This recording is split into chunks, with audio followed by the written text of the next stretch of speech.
na isang bahay kubo. Doon nag-aawitan, nagsasayawan, isang gitara, ilang miyembro. At nagtitiis na sa tuwing umuulan, payong ang ating masisilungan. Kung dating drawing lang, ngayon ay unti-unti nang nakukulayan. Hindi huminto sa paglilingkod upang palaganapin ang ating paniniwala patungkol sa mabuting balita. Ito ang simula. Nagsimula sa mababa at wala, sa basura at hirap hanggang unti-unting pinagpala. Isa lang ang napatunayan ko sa lahat. Bawat isa ay may pinapahalagahan. Pamilya, kaibigan, at malapit sa ating buhay. Pero para sa isa, ang pinakamahalaga sa lahat, ito ay ang ating mahal na simbahan. At hindi maaalis ang pagmamahal sa Diyos na lumikha. Dito tayo natuto ng maraming bagay. Dito tayo natutong magmahal at mahalin. Dito tayo natutong makisama at maging maligaya sa bawat taong ating nakakasama. Hindi ko na iisa-isahin ang mga hirap na ating pinagdaanan. Pero wag nating kalimutan na meron tayong pangalawang tahanan. Ikalawang sandalan sa panahon ng kahirapan. Ikalawang kaibigan sa panahon na kailangan mo ng masasandalan. At isang dekada na tayo, CNCF Kadaklan. Isang dekada na puno ng pagsubok. Isang dekada na puno ng galak at saya. Isang dekada na ang tanging pinaglilingkuran ay ang Diyos na lumikha. Napakabilis umusad ng panahon. Yung panahon na kontento na tayo sa anumang meron. Pero masigit pa pala ang ibibigay ng Panginoon. Naalala mo ba kung paano ka naparito? Kung paano niya ipinakilala ang sarili niya sa'yo? Sa kung paano ang landas mo ay napunta rito? Ito yung panahon na kinakausap ka ni Kristo.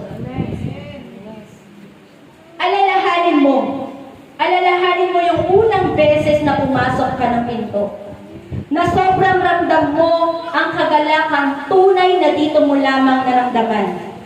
Yung unang tugtugan at awitan na tagos sa iyong puso. Na sa simula pa lang ng kanta ay hindi mo na mapigilan ang mga luha sa mata mo. Ang saya, di ba? Ang sarap balikan ng isang dekada. Yung pagpapala at biyaya na ating natanggap at patuloy na pinagkakaloob.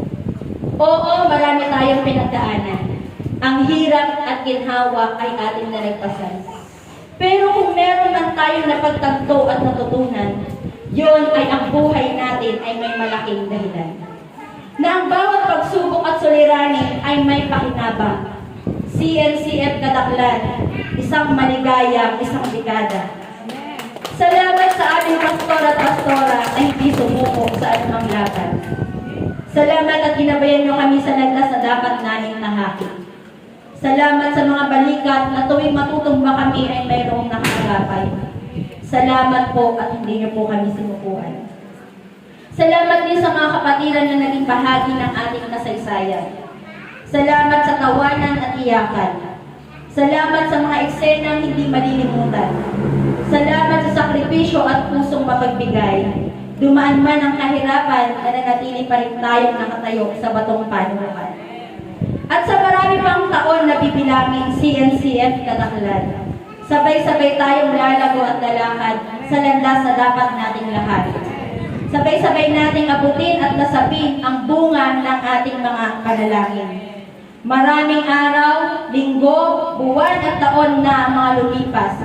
At eto na tayo ngayon. Eto na ang bunga ng ating mga pinaghirapan. Eto na ang binhi na ating itinanim na handa na nating naningin. Eto na ang resulta ng ating mga panalangin. Na tunay nga na kung hindi dahil sa biyaya ng Panginoon, wala tayo sa kinatatayuan natin.